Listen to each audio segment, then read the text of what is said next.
Dan, is there anything you want to throw in here, bud? Are you awake? Yeah. Okay. Dan.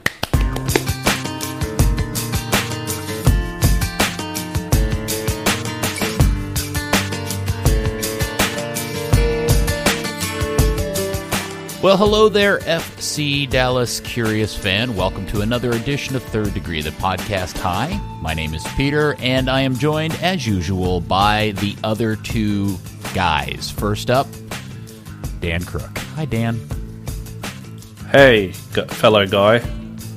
Guy number two. That's how we list you in the credits. Guy number two. And also joining us would be guy number one, founder and editor of ThirdDegree.net, your hero and mine, Buzz Carrick. Come in, Buzz. Hello, Peter, calling in today from your local fiber optic relay center, trying to figure out why the FC Dallas broadcast fell off the air last game. Buzz, it is a Wednesday, late afternoon, early evening as we record this episode of Third Degree, the podcast, and I'm just wondering, is it still okay for me to quote my dear friend Mike, the old gray wolf Reiner, by saying, "This team sucks"? Yeah, I think it's certainly fair to quote him that way. I don't know that I'm going to push the panic button yet, but there are certainly concerns. Luchi talks a lot about this team being a team that's playing into form, that it's the, quote, start of the season. Okay, fair enough. But we should see some progress. We saw a little bit of progress in terms of how Dallas looked in the second game, but in some ways they looked worse. They were held to one shot on goal. Nashville's coach, Gary Smith, said that is a remarkable achievement on Nashville's part. Their game plan, again, for the second game in a row worked to perfection, and Dallas does not figure out how to break down a low block. You're going to see teams do that to them, and it's going to be a problem going forward over the course of the season. Hopefully they'll get better. Hopefully we'll see some improvement, and we'll see how it goes. Dan, during the broadcast, our good friend Steve Davis, I think, was shouting us out by commenting that one of us had called Nashville terrible, and he was suggesting maybe that wasn't accurate. Can you recall which of us it was that said that? Which guy number are you? I'm guy number 3. That guy. Oh, yes. All right, so I will cop to saying that, but I will also now admit that I was wrong on which team is terrible. I wouldn't call Dallas terrible. Come on. All right, tell me the last time you saw this team perform 2 games back-to-back so poorly as you saw in these 2 games against Nashville. And I will give the caveat up front that this is all on the heels of sitting around with your thumbs in your butt for the last 5 months and so on. But I will also point out that Nashville had the exact same situation, and by the fact, they're literally a brand new team of guys that just started playing together. When they a few years ago when they went to in the same week they lost 3-0 to Vancouver for the first time an FC Dallas team had ever lost to Vancouver, I think, at that point, and then lost to New York Red Bulls 4-0. That was a pretty cluster F of a week. Those were back-to-back? Yeah, okay, all right. That was the same week, yeah. I remember that now. But more to the point, I mean, it's not so much a terrible team as, the game plan just wasn't there. It didn't work out. We know they struggle against the low block. We don't. I mean, you can have any number of reasons why. I actually asked Matt Hedges. I was in line to ask Luchi at the 1:30 a.m. press conference on Monday morning, and when they limited it really heavily, and I was the last one in line and just missed out, so I had to ask Matt instead, and he said, you know what, the guys up top, they're just playing it around a little too slow when they get up there, and in some respects, yeah, that's definitely part of it. They look completely lethargic and without ideas. There is that enormous 15-yard gap that's maddening between the midfield. Say that again? You predicted that. Yes. Peter. No, you could tell it was going to happen as soon as you saw the lineup. We'll talk about that in a second. Yeah, I mean, well, especially when you even see Brian Acosta deciding, like, yeah, I'm going to go this side of the line, okay. Not like, hey, let me actually be the linking eight and link the play. Okay, so I don't want to. I don't want to just be a negative guy, but I do want to point out that I don't think that this is something that you can just chalk up to the game plan not working out, because I saw guys terrible first touch. I saw guys unable to receive the ball with their back to goal. I saw guys get closed down and unable to retain possession. I saw guys not capable of completing 5-10-yard passes.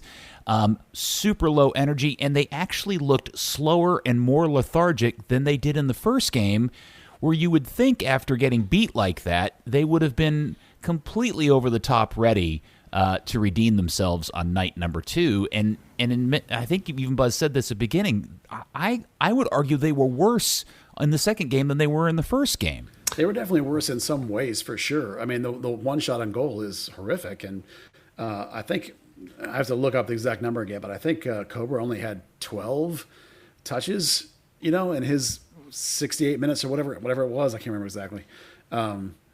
That's a dude that needs feeding in order to score, right? And Hara's only had 18 touches, so it's like there's a total breakdown somewhere between Matt Hedges, who's slinging the ball around like crazy with these nice passes out of the back, and the front.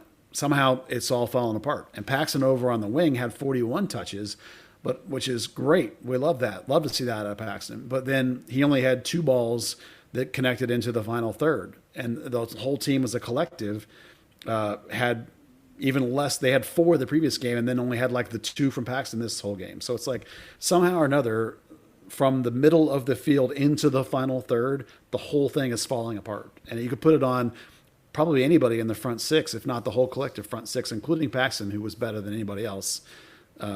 It's just not there. It's falling apart, and it's not connecting. And whether that's all what Nashville's doing or whether it's a problem with FC Dallas, that's up to Luchi to try and figure out. I mean, I have some thoughts about what they could change, but I'm not the coach, and he's going to start feeling the pressure as this is a short season now. 23, I guess 24 games for them because they have the one extra makeup game now, but they got to get moving. But let's talk about Luchi's choices in terms of lineup.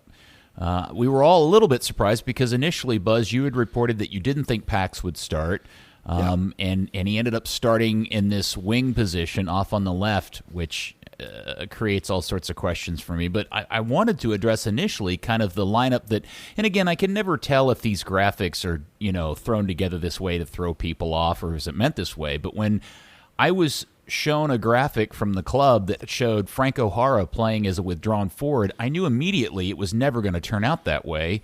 It was clearly going to turn into a 4-4-2 empty bucket with Acosta and Santos playing as holding mids, and exactly what Dan was complaining about, that giant space, was going to happen. It doesn't take a tactical genius to see that. So do we have really any understanding why Luchi chose the lineup he chose when he's got a guy in Paxton who's supposed to be a 10, an attacking creative midfielder, yet continues to refuse to play him in that position?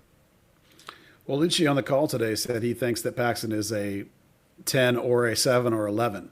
So these are the prime positions for him. The 7-11 are the 2 wings, in case you guys aren't following the number system. Not you two. I know you know. Please read Buzz's historic manifesto about numbers and why they matter. Yeah, particularly under Luchi ball, because he refers to all the positions on the field by their numbering system. He calls them all that for shorthand. So if you don't know what they are, you're like, wait, what did he mean? So Jara, we knew, and you knew right away that he's not going to play as a 10. He's going to play as an off striker. He's never played withdrawn striker ever in his career, that as best as I can research and find out. Well, Luchi last week had some comments where he thinks that that's the way Jara plays, that he's not a target 9, that he's kind of this off 10. Not a high striker. Now, if you want to use that guy, this is the article I wrote about Jesus Ferreira. If you want to use that guy, that you need a 2-striker system, this is not a 2-striker system. So the minute you put him in as what is a 10 and a 4-3-3, he just ran up the field. Clearly, he knows how to play as an off striker. He looked good in that capacity, but it totally wrecked the team and the flow, and that was a massive part of the problem, particularly because both Acosta and Santos sat deep and tried to, and just sort of sat normally. And that's what I meant by when I wrote in my piece that the whole team knows that Paxton's the playmaker because he had the 41 touches when everybody else had 10. They tried to go through him.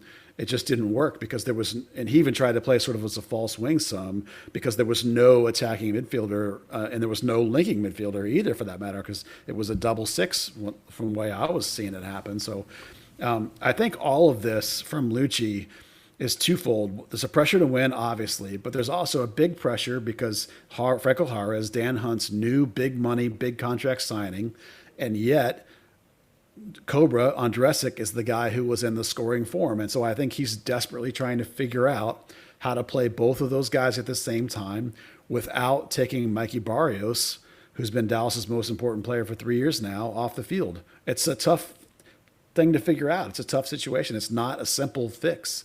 Now, is he right to do that? Should he have Hara and Cobra competing head to head for one spot? That's what I think he should do.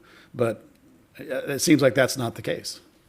Dan, all of this ultimately, though, when you watch these two games, is it as clear to you as it is to me the genesis of all of the problems of this team start in the midfield, particularly with Brian Acosta and his pairing with Santos and that kind of odd combination of the two? Yeah, absolutely. He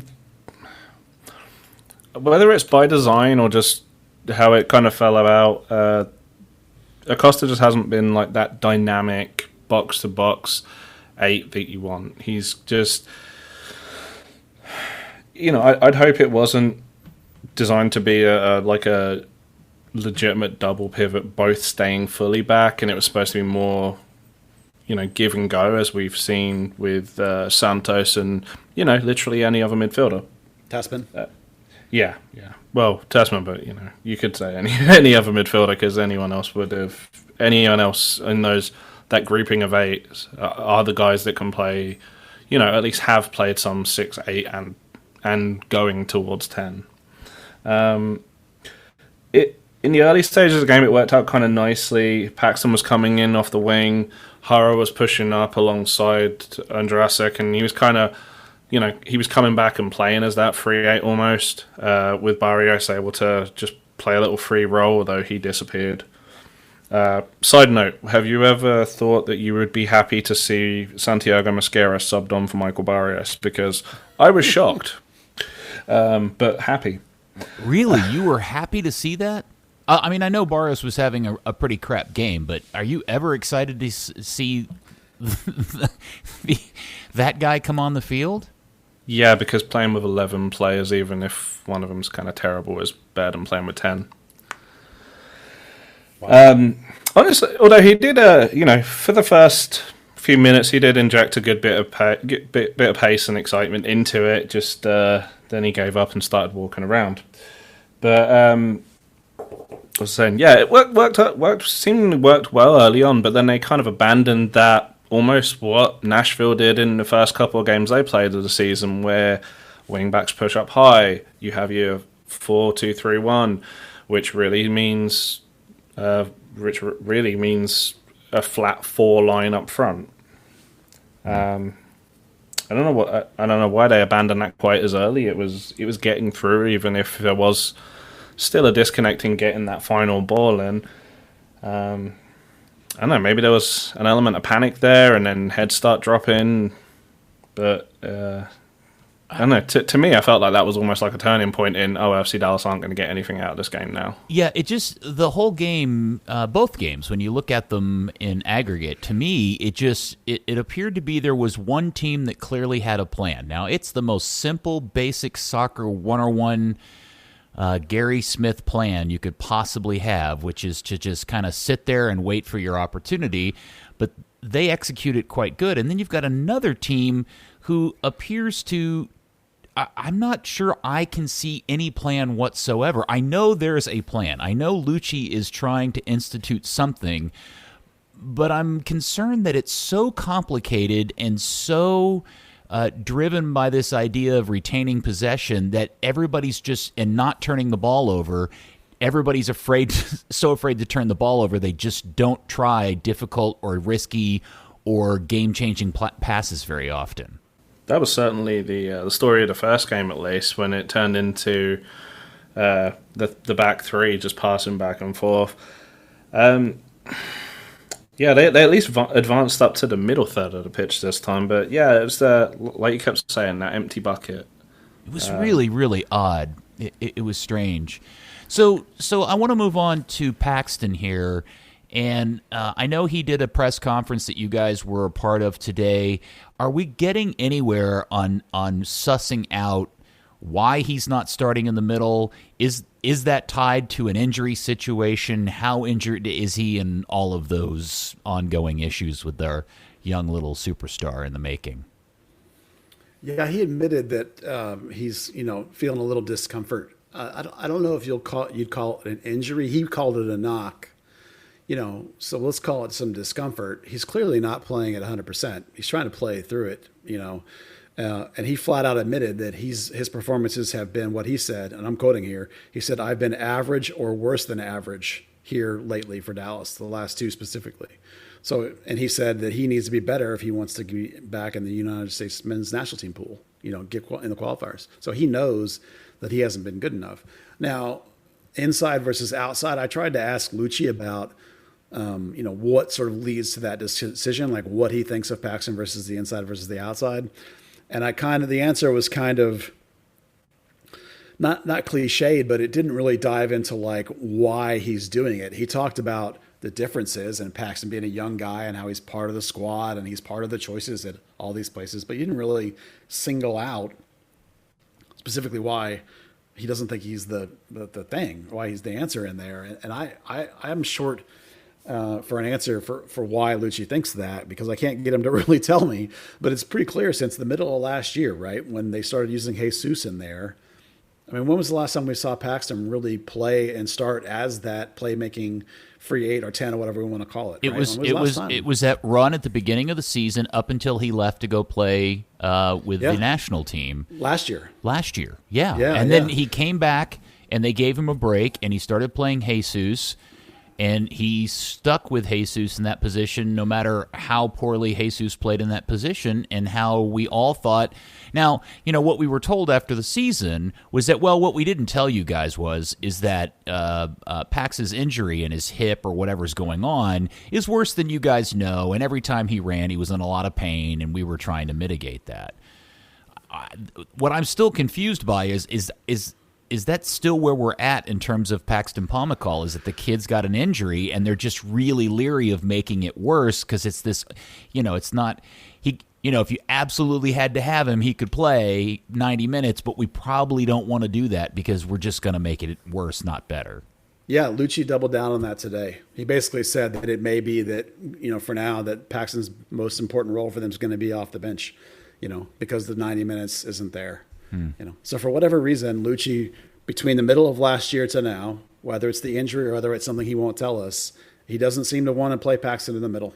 As much as we are clamoring for it and we think that the entire team just lifts and drives when he plays him in there, he doesn't want to. So, and Jesus has been bad too. So, what he's going to do now, I mean, who knows what he's going to do this time? So there was something kind of caught my attention a bit today. Last year, talking to Luchi, he said a couple of times, Jesus isn't keeping Paxton out of the team, Brandon is. And that he was targeting Paxton Pomykal as the Lincoln 8. Fast forward to today, he gave a very small mention of Paxton can play there, alongside with Paxton can also play wing back with a back three. But then he talked about, 7, 10, 11. It was kind of weird to have that complete switch around that, when he came back from the US men's national team and wasn't getting in the team, Luchi thought, this is all right. This is the guy that's gonna be the death of Brian Acosta's FC Dallas career and whatnot when, after eventually signing a 6. But, complete massive change today where he's, back to, okay, yeah, he is a 10, but he can also play the wings. Before it was, I don't really see him as a winger, but he's an 8 going 10. All right, so we keep progressing through this ongoing kind of news about incoming players, and we'll talk about Ricarte here in a little bit. But with Jesus not starting the game, and now it sounds like Paxton's not going to be starting. Buzz, you wrote an article last week that kind of caught a lot of people's eyes about, hey, so much for playing the kids. And I think you're getting the sense that that's really going to become a headline for this team here in the coming weeks, that it appears that maybe there has been a change of philosophy around trying to build a team around homegrowns. Yeah, that's definitely the impression that I'm getting. It's unfortunate that we can't watch training anymore because of the COVID. It's a league-wide thing. It's not specific to us. I used to be able to sit and watch players, and I could tell you that he's trying these guys in this spot, that I think this guy looks good. This guy's pressing. This guy's coming on. Expect to see this guy soon. Well, now we can't do that. So now we're left listening to Luchi talk or listening to people that feed us information that are allowed to watch, that we do have our sources of information. And so what I'm hearing now, and I've been hearing for the last couple of weeks, and it's coinciding with the signing of this new player, is that and no one's officially saying this now, this is just chatter, that Luchi, in a way, is losing some faith in the play the kids model. And I think it's a combination of the pressure to win, the amount of money that Hunts are spending to sign Franco Jara, to sign this guy from Medellin. There's this pressure to win now. And we all know that the kids, as much as the kids, if you play them and invest in them over a time, they will win you a lot of games, and you can have your Manchester United 90s dynasty coming through with 6 guys that win you 10 titles. I mean, that happens by playing kids, not by buying dudes, right? So it sure seems like, from the chatter I'm hearing and from the lineup discussions, the choices Luchi's making, and what we've just been talking about for 30 minutes, that play the kids is a dying philosophy. Now, Luchi, even today, when I asked him to talk about that idea of the kids relative to the age of these new signings, he talked about balance. He said, I don't think every year you can just sign kids. Some years you have to sign veteran players because you have to have a balance. So where does that sound familiar? Right. I mean, that sounds like every other coach that we've ever had here, right? So much for this Luchi Academy. He's played for this whole philosophy. We hired him for this philosophy, right? 1 year later, it's now balance. So how much longer before it's not balance, it's veterans, because veterans is what people in pressure go to. So I will be not surprised if even as early as this weekend, there are no homegrowns in the lineup except for maybe Reggie. We'll talk about Reggie in a minute. Okay. But you could see a completely homegrown free lineup this weekend. Okay. I think this is a really important stopping point to have a conversation, which would then be, if in fact this is the case, then what was the whole point to letting Oscar Pereira leave this team in the first place? Because the whole reason why Oscar left, and we all know it, he'll never admit it publicly, but we all know based on multiple different, that it ultimately Oscar recognized that he was not going to be able to achieve great things with this team with the limitations of how the ownership wanted to do their business. And so when Oscar left, the Hunts were forced to shift, and suddenly they felt the idea of playing the kids was such a fanciful, good idea and such an amazing concept that what we can do is that we can go out and hire a guy that literally has never coached professional soccer players once in his life because he's part of our fabric. And that was a really interesting and romantic idea. But man, it would be a super weird thing for them to have abandoned this at this point. And the point I want to drive home is that I swear you could go dig up one of the previous episodes of this podcast, something we wrote on the website or something I said or Andy said on the radio show, that the whole concept of playing the kids was always a concept that was a better idea for the U.S. men's national team than it ever was as a practice to drive for FC Dallas to win an MLS Cup. And when you see national accounts like Half Spaces and Sestana and Parchment and Doyle all reply to your article about the kid thing being over with a, dude, that's bummer, that's not because they're bummed out for FC Dallas fans or the club, because they never cared about FC Dallas winning. They just wanted more experience time for players to come through the national system. And that's why seeing all this play out just seems so predictable 18, 24 months ago for it to get to this point today. And thank you for listening to my TED Talk. Well, my assumption is that when you drop from down to 7th place in the standings, and then you don't feel like your team's getting any better, that's why you change your philosophy, because it's pretty clear to me from the outside that the philosophy has changed again. And listen, I think that play the kids is a good idea if you're willing to bite the bullet and deal with the pain it's going to cause you for 3 seasons. If you let those kids play and mature until they're all 24, by the time they're 24, your team's going to be amazing.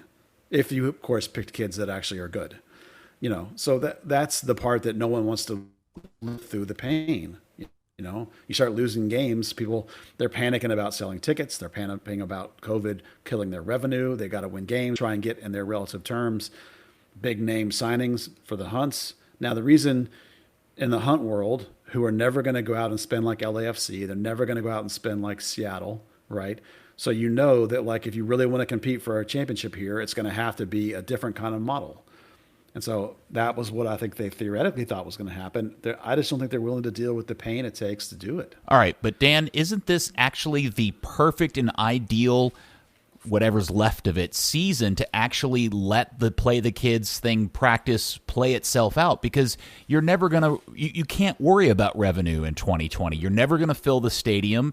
Even if you could, you're only going to get 3,000 people in that place. So this if you were ever not going to worry about raising revenue because your team's not playing very well, but you needed to use that time to play the kids to give them more experience, wouldn't have this been the perfect time to do that? So why change now? Well, I mean, they're looking at they have a chance to win. They've talked about in the last couple of days the Ricarte deal wouldn't have happened in a normal transfer window. Sorry, the Dan Hunt press conference that was before Sunday's game, Dan Hunt said, hey, we're doing things as because the transfer market's changed significantly. We wouldn't have had a chance to sign Ricarte if it wasn't for all the stuff going on right now and sudden needs for money across the globe from different clubs. That sort of thing can definitely hurry things up. You're also looking at, younger players are a little more fragile. You've seen all of the sports hernias, and Paxton's is lingering, and Brandon's out injured. You still need to back those players up with experience, and there should just really be some reality in the world, and maybe it is just this is the transition, and the focus is really next season, but. You mentioned some of the guys from the class of 92 out of those 6 players, 2 of them sat on the bench. 4 players alone didn't win countless league titles. They had your Roy Keanes and your Eric Cantonas and your Ruud van Nistelrooy's later on. They had significant players around them, and they were in some ways, they were the filler. I completely agree with you, but I also feel like this is exactly what we said when the whole concept of hiring Luchi because you wanted to grow your own and succeed with your own was presented to us as this new kind of philosophy, which is, guys, that's never going to work unless you're willing to supplement it with quality inbound talent from other places, whether it be other Americans or other foreign players. Oh, absolutely. I mean, we've picked apart the Dan Hunt comments of I want to see a homegrown 11 and a homegrown MLS Cup team, because if they're good enough to be that consistent, they're not going to be here that long. Yeah. Okay. I'm sorry. I don't mean to be dominating. I just got 1,000 thoughts about this. My biggest takeaway from the first 2 games is my concern that I didn't come away from either one of those games with a sense that, it's just about finishing. If they could get better at finishing, this team is going to be pretty good. There's nothing about what I saw in these 2 games that makes me feel like that they actually have a shot at winning MLS Cup this season. I just don't see it. And then, and I guess we could talk about him now. Historically with this club, when they bring in guys like this, it just takes a while. They don't even have time really for this guy to get good this season, do they? Who, Hara? No, Ricarte. Well, yeah, or Hara, or any of these new guys. Yeah. The thing about this last game was that it wasn't about for finishing. It was about chances created. It's the disconnect in the midfield. It's the fact that there was this big hole. It's the fact that they couldn't get enough touches for Cobra or Hara, either one. There was no opportunities to score. It's not bad finishing. It's bad opportunity.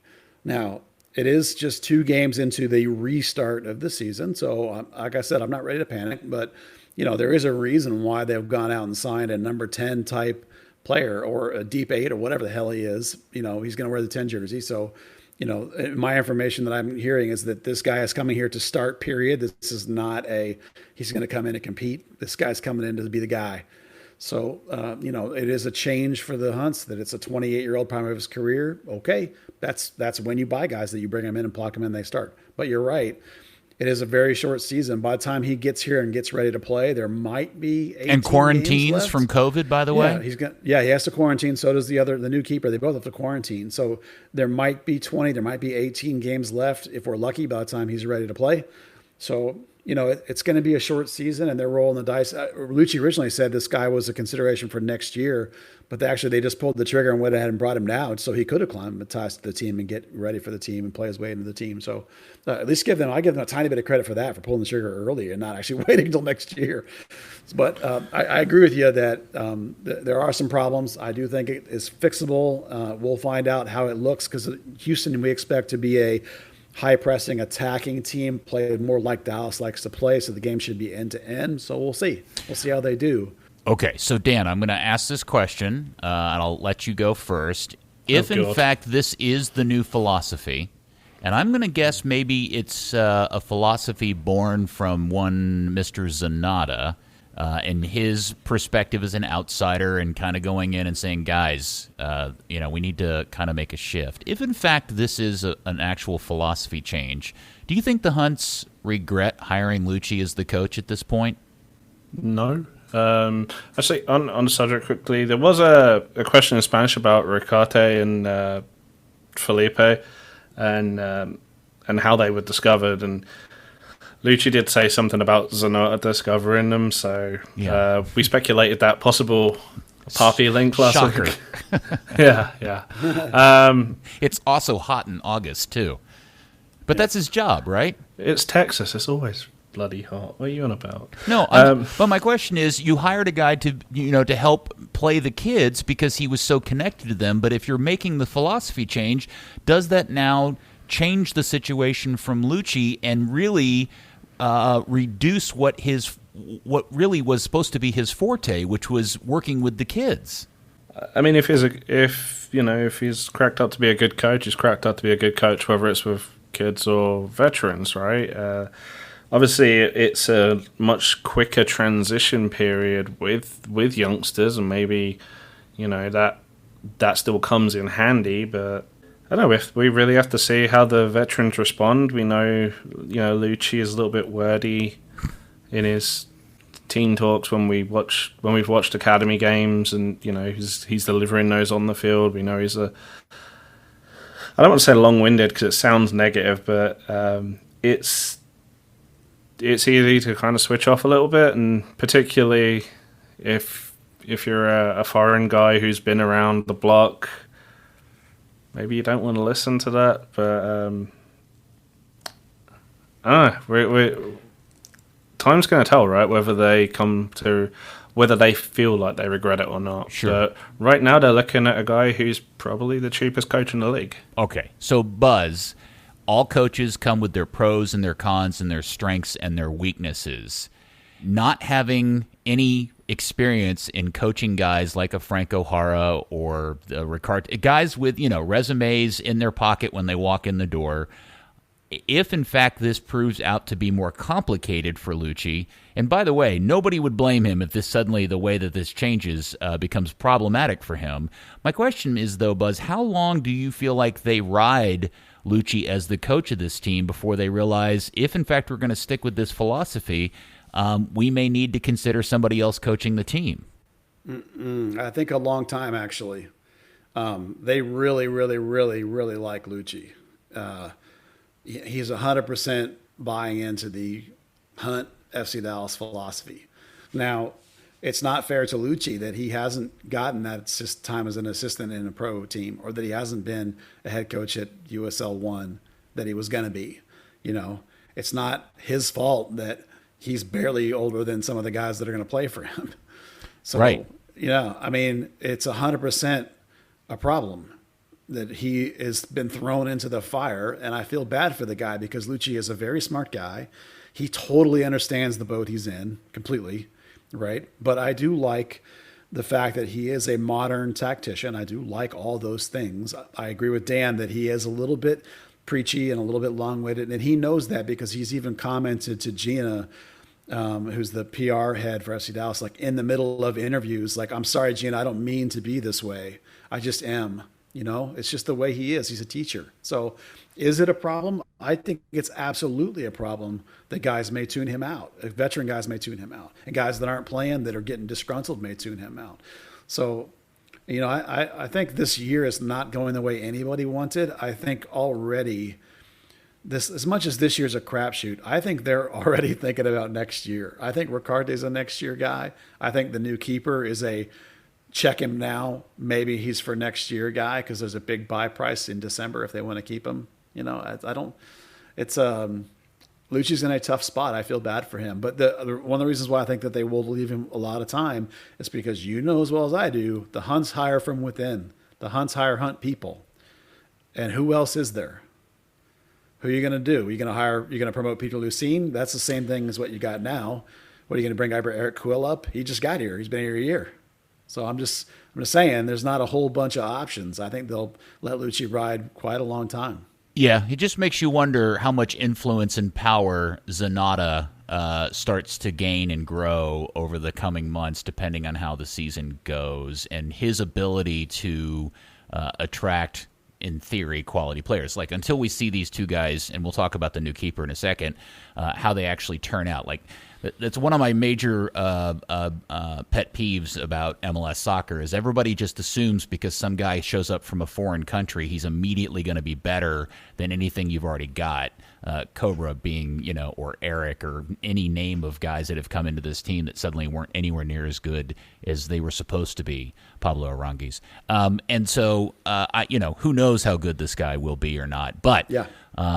Time will tell. And I just, this has been the most interesting aspect of what's kind of been going on behind the COVID curtain for the last 4 months is this new kind of vibe that I get that Zanata has suddenly, taken a hold of this thing. Yeah. And I just wonder how much that means for Luchi since he had no say in Luchi's hire.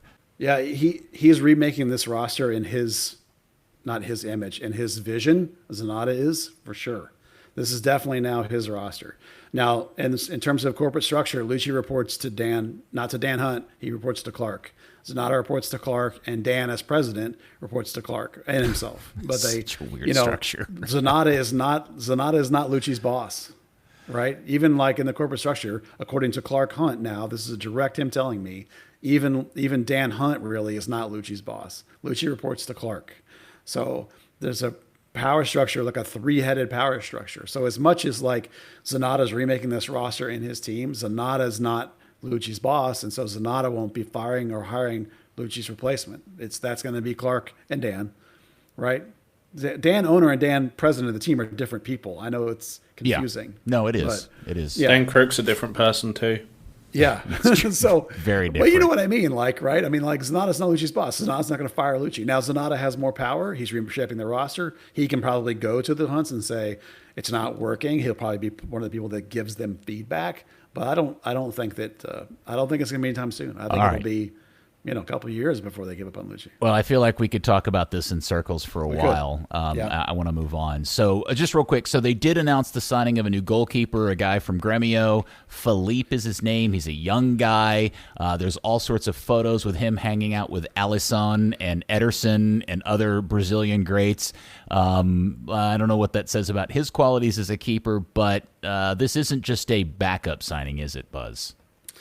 Well, Luchi says that he's coming in to compete and that he's not going to walk in and start. We'll have to take him at his word on that. I mean, if they give the guy the number 1 jersey, that's going to tell you a lot, I think, because I think that's important. If Jimmy's your starter and some new guy comes in, you just hand him the 1. I mean, that's a big deal. I think that it's Did they give him the number 1? They haven't. There's no number yet. Okay. I don't know yet. No, there's no number assigned yet. I'm just saying if they do, there's not a lot of numbers available. But if they give him a 1, that's kind of a slap in Jimmy's face because this kid is only going to be here till December, and then the reported buy price is $2.5 million. Now, I don't know if that's accurate. It's been reported out of Columbia. So that's a big, big number. But, Luchi says the guy's here to compete. We'll see. I mean, if he walks in and starts, that's at 21 years old, that either means he's going to be incredible or, my gut is this is a buy to sell. That, like, you look at him now, and if you really like him, you buy him, and then a year and a half from now, you sell him again for like $5 million. You double your money or whatever. That's typical how this business works. That kind of philosophy just makes sense for a guy that age. He's, Brazil under 23. He's had call-ups to the full national team, hasn't played, but that's why there's pictures of him with Neymar and Alisson and Edison. 21 has, potentially has a decent Olympic tournament or just gets called up in Brazil win gold or do well, and suddenly his buy price just goes up so much. Do we know when the new Colombian midfielder Ricarte will show up? And I still don't know if I'm pronouncing that correctly. I think I am. Yeah, this is what everyone did on the conference call today. Luchi said it within the next week and a half to 2 weeks, and part of that includes, of course, the quarantine. So, Wait, so it may be 2 weeks before he shows up, and then another 2 weeks to quarantine, or he'll be here next week, and then he quarantines. The keeper follows the week after. Okay, all right. Yeah. Any other comments? I know we got into the whole structure and roster and all this stuff. I just want to make sure that were there any other comments about the 2 losses or the most recent loss tie, against Nashville before we move on to other things? I don't have anything else. I think we covered all the horrible stuff. Yeah. Okay. I will make note that no. I guess one interesting thing is the next MLS game's to. Oh, we had the Toronto-Vancouver game already. No mind. I was going to say, we've watched these 2 games back, but we kind of don't know how batshit crazy the league's going to get in this first phase. So, for all we know, those 2 games could be the norm, which will be terrible. I'm going to assume that all of these teams, that the bulk of the teams that played in the tournament and got in, past the first round, or even the teams that just played the 3 games in the first round, you would think they would have some sort of advanced level over what Nashville and Dallas had. I mean, again, Nashville played a very organized game, but it's not like they played well. I hate they played to their strengths. Yeah, I guess that's they don't have that many of them, but they have Walker. They have 2 settled defensive midfielders. They have a lot of pace up front. They played to that. Yeah, they're certainly going to frustrate a lot of teams, but I don't think they're going to win a lot of games. No, they're going to have a lot of 1-0s, 0-0s. Yeah, it's boring Arsenal. Okay. And then anything you mentioned that you thought Reggie may be starting against Houston on Friday night. Is Reggie moving? What's the latest with this? Sure. I'm still sticking with my France story that I don't believe anybody else has had that connection. My understanding on the information I'm getting on that from my sources is that deal is essentially at the final hurdle, the very last whatever that needs to be, checked, marked. It's all but done. Now, things can fall apart at the all but done stage. They do happen. But I'm told this is right on the verge of happening, and that it could just be any minute. Like, it literally could be by the time we're done recording this, you might see an announcement. Or it might be in a week or 2. So for me, just as it was last game, there's as good a chance as any that Reggie's either not playing or this next one will be his last game. It's basically like he said goodbye to the fans basically the other day. Well, they had a road game, so maybe he meant like, I'm going to play one more on the road, but I'm not going to see you fans again or something. He sat on the field after the game. I mean, like, all there was a weird moment him sitting with Paxton. That was that was weird. Yeah, I mean, that's what I'm telling you. Like, this, my information is this deal is effectively like at the very last hurdle. Now, is it going to trip on the hurdle or is it going to cross the finish line? Well, are we surprised then if they're that close that they're actually letting him play and endangering the fact that he may get hurt? Well, I think as long as he's your player and until the paperwork is actually signed that he's your player and he's playing. I mean, that's plus Reggie's going to want to play. Reggie, when it's going to be Reggie, he's going to play. So it won't shock me if they do pull him, and maybe it'll finally cross whatever hurdle it was, and then it'll be done, and then he won't play. All right. The one last thing I do want to talk about very quickly about the two Nashville games. One is that we did find out today that there is no definitive ruling on what will happen to the guy that got thrown out for throwing the bottle on the field during the national anthem. Anything else on that? No, just I would imagine that Dallas wants a pretty significant, punishment. There is a specific league guideline. There is a league set of rules for fan conduct, and I think that that decision has to happen at the league level. And I think Dallas would like it to be longer than whatever the standard is, which is why you haven't heard anything yet. All right, Friday, 7 p.m., FC Dallas down at a Texas derby with Houston. Buzz, what should we expect? I'm sure everything will get much better, and we'll all feel way more positive about this come Saturday, right? Come on. Yeah, well, first of all, Ryan is out. That was confirmed by Luchi. He definitely is missing this game, and he might miss the next game after that. They said they're hoping they're getting back. Now, he's back in town. He's just in quarantine because he went and flew commercial and went to his family. So good chance you see Nelson again. Brandon Cervini is back. He is training, but it's probably a little soon to expect him to be in the lineup for just having been back for like 4 days or something.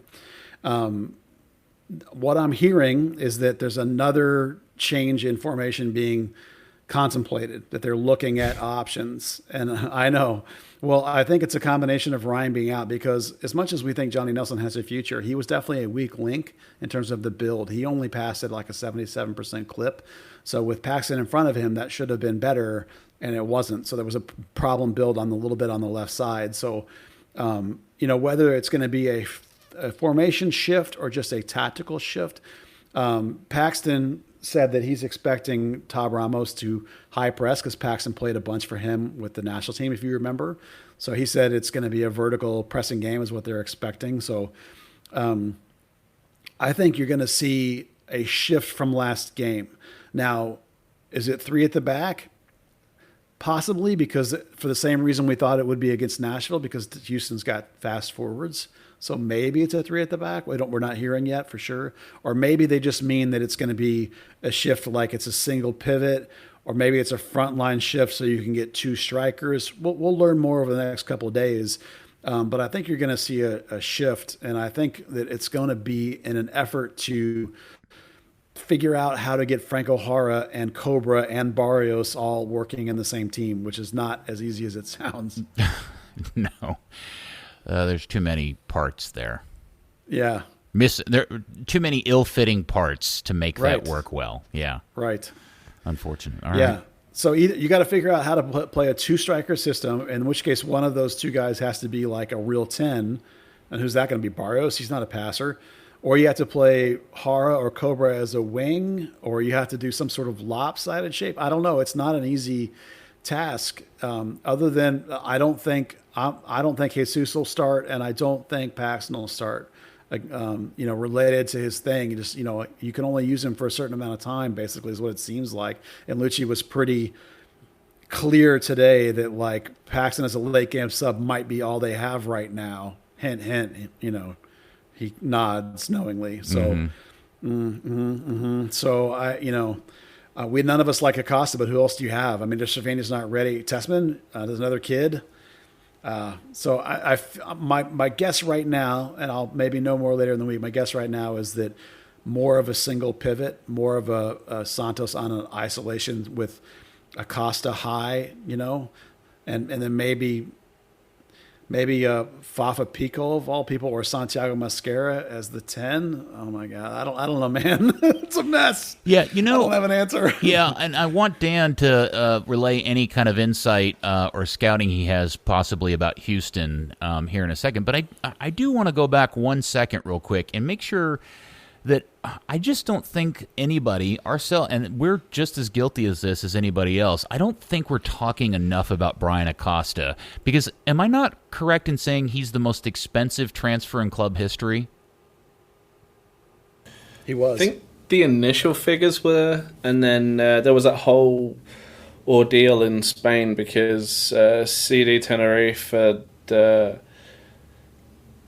they'd misquoted the figure and it had a knock-on effect with the solidarity payment that went back to a previous club, and actually it was somehow less. Okay, but if he's not the most expensive transfer in club history, he's one of the top 2 or 3, I would say we could make that argument, right? Yeah, I think originally they were talking about him being $2.5 million. It ended up being like 1.5, but that still puts him up, $2 million, sort of like they're very high end. I know. Oh my gosh. All right, details, schmetails. All right, my point being is, at some point we should have a conversation about how maybe Brian Acosta has not come anywhere close to panning out for this team. He's been okay. He showed some things very early, but are we not now in a position to qualify him as almost bust material, considering what little the team has gotten out of him in this time? And if we ever, now's the time for him to put the pedal to the metal and prove his value to this club, I guess is what I should be saying. No, I'm in. I think he should sit. You think he should sit? Oh, yeah, I think he should be benched. Yeah, 100%. I think Brandon Cervini should be starting even with limited training time. I'm ready for Brandon to be in there. I think Acosta's been terrible. And my 2 cents, but I'm not a coach. Is Acosta been terrible because the coach has been putting him in the wrong? Like when they tried to play him as a 6 and he was terrible, I never really blamed him because he's never been a 6. But is the club playing him in the wrong place and asking him to do something that's not his strength or his forte? I mean, if you in a double pivot, probably, but he's still is who he is for me. To me, there's never been enough forward passing. It's always his most dangerous times is when he has run forward and he's blasted over the top. He got one of those early, and so now he does it all the time. So I mean, I'm definitely out and soured on the guy. I'm ready for somebody else to be in there, and Cervini, Tessman, whoever it is, I'd like to see somebody else in there with Thiago Santos. Okay. So you don't have to convince me. I'm 100% agreeing. And saying, talking about the 6 and playing in different roles, there's nothing he hasn't done for his national team.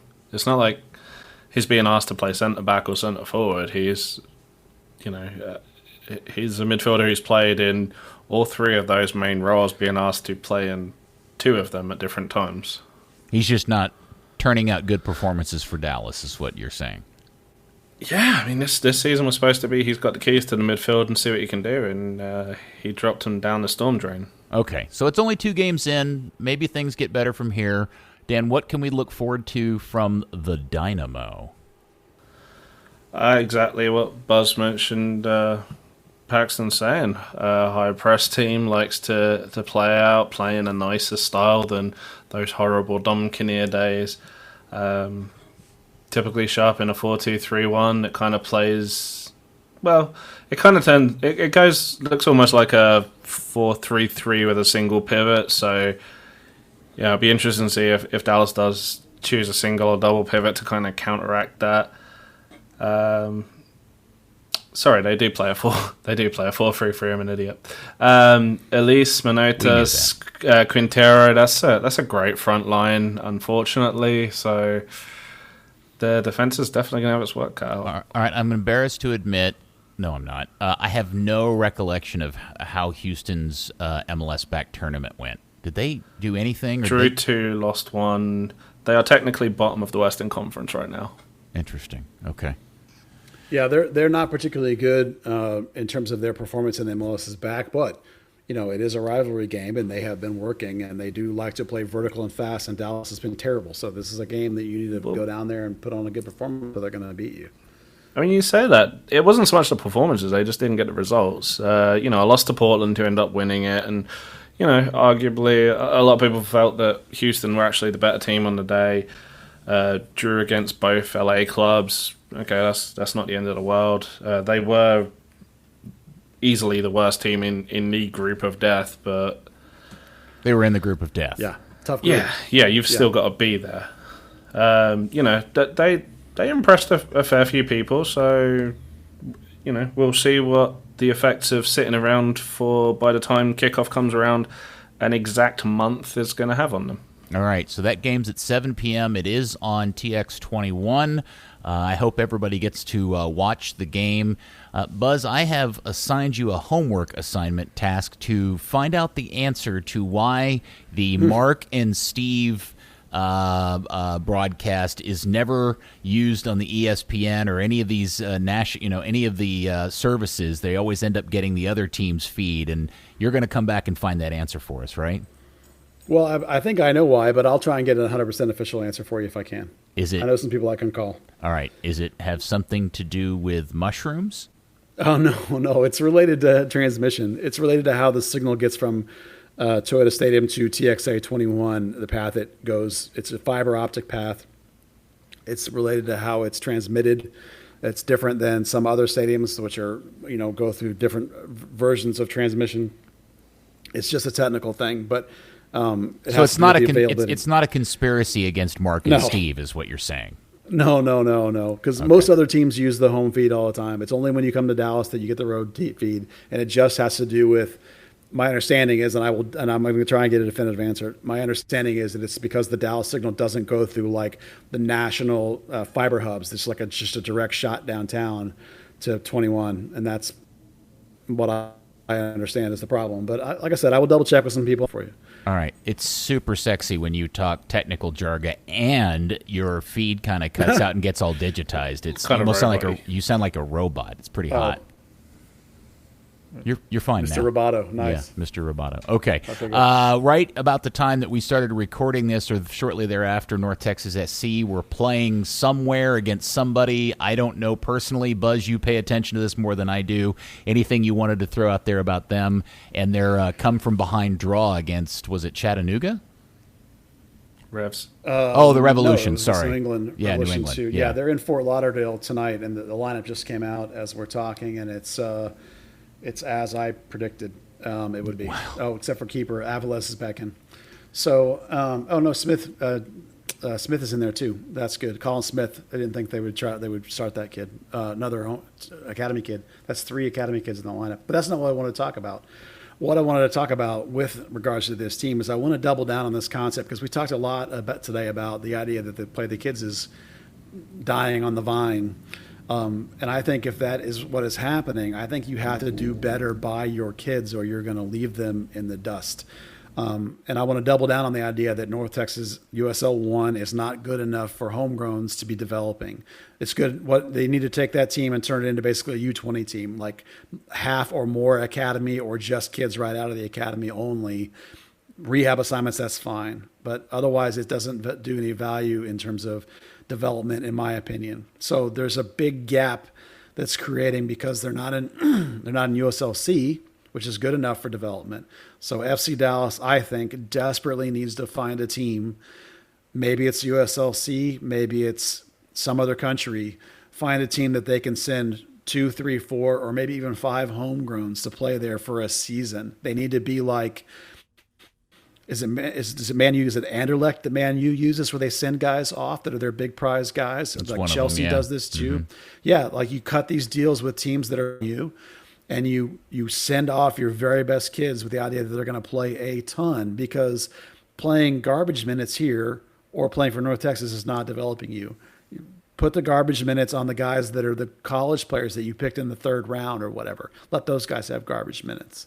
So that I just want to double down on that idea that Dallas needs to do something and find a relationship somewhere with somebody. And so, just to repeat for people that don't know the answer to this, the answer to the obvious question of then why don't they just make it a USLC team is cost, purely cost. Cost, yeah. Unofficially, we had heard that USL Championship expansion fees are at least 10, 15, maybe even 25 million now, which is more than MLS was when MLS founded, right? And then USL 1 is like, I don't know, 5 million or something, or maybe even less, maybe a couple hundred. 500 grand. It was 500 grand. Yeah, at least at the time that they started North Texas. Yeah, that's it. That's all. That's it. And the roster costs are considerably less. In USL 1, it's half academy kids, half guys that are on $1,000 a month, semi-pro, whatever. So it's all about the cost savings. Oscar Brea desperately wanted the team to be USL Championship. He fought and fought and fought, and the Hunts just wouldn't do it. So that's another reason on the list of reason why Oscar.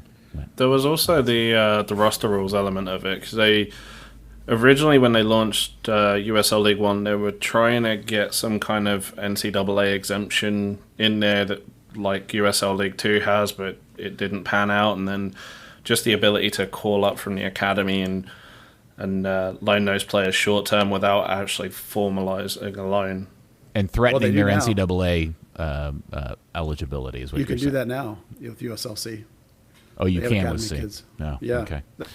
You couldn't back then, but you can now. You can play academy kids in there. I mean, if they get lucky, USL will implement promotion and relegation. They keep claiming that they're looking at it and that they might. So maybe you can sneak in that way. That'd be awesome.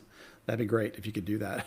Well, but on the cheap. Yeah, but I'm sure that's going to come with a set of expenses that all those teams playing in USL 1 would never be able to afford. I mean, or stadium requirements or any other kind of requirements that come with promotion that they still haven't figured out. They've got that figured out for North Texas with in Arlington. That's plenty big enough stadium. Oh, yeah, certainly. Yes. I mean, the MLS teams are set. You've got the Revs play at Gillette. Fort Lauderdale plays at Lockhart. I mean, most of them are playing at. Yeah. Sorry. That's a big part of it. Is the USL doesn't want MLS2 teams in the USL Championship. They want to get rid of all of them. They want to get them all down to USL 1. They don't want them in the USL Championship. Well, that's kind of like the great compromise, right? If Tacoma and Timbers 2 and New York Red Bulls want to stay up, earn your spot. Yeah, I find the whole North Texas Soccer Club thing and how it has turned out for the Hunt family to be utterly confusing. I don't understand its place in the structure now, especially in light of their inability to get these kids to sign these contracts to stick around. I don't get it. To me, it just feels like more of an extension of the academy than it does a part of the senior team. Does that make any sense? No, that 100% makes sense, and that's what it should be. That's what I'm suggesting, is that it becomes even more that it's even more just academy kids and even more just 18-year-olds. If you're going to stay in USL 1. Yeah, exactly. Okay. Because like the 23 or 24-year-olds there, that does nothing. Who cares? That's worthless. It's like what it's good for is the Justin Che, who's 16, playing against men. That's what's great. And so like if it was half of your 19s and 17s were all playing in USL 1 instead, that's a huge draw for your academy. It's better for real pressure development. It will be huge. That's what it should be. Yeah, well, I will say the last time when I watched that game at Globe Life Park against Chattanooga, it literally looked like men versus boys on television. The overall size and maturity level was so obvious and apparent between the two teams. It was a bit alarming, frankly. But that's what I mean. That's the idea. That's what you want. I mean, that's what, for development, that's what makes your guys, gives them a chance to really, really, really become something special, is when you have to play against guys like that. Right. Yeah, I mean, you talk to the young guys and they're like, hey, this is the best learning experience ever. I'm getting elbowed off the ball by a 30-year-old, 10-year pro.